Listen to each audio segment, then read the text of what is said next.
नाज़रीन, लकी गुलाम शाह वेझो हथियारबंदन गोलियूं हणी ज़ाल मुड़स खे क़तल करे छॾियो आहे। इन हवाले सां तफ़सील ॾियण जे लाइ असां राब्तो कयो आहे महरान टीवी जे रिपोर्टर महबूब बलूच सां। जी महबूब, छा तफ़सील आहिनि?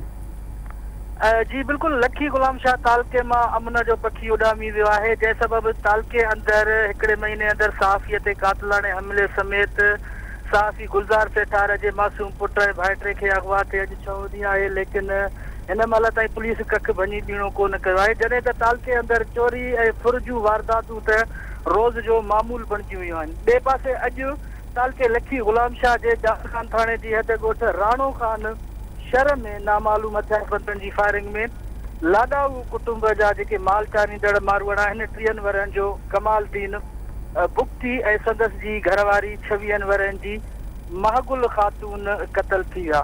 तहन खान पुलिस वाक़े वारे हंधि पहुची मक़तूलनि जा लाश तालके अस्पताल लकी गुलाम शाह पहुचाया, जिते ज़रूरी कार्रवाईअ बाद लाश वारसनि हवाले कया विया।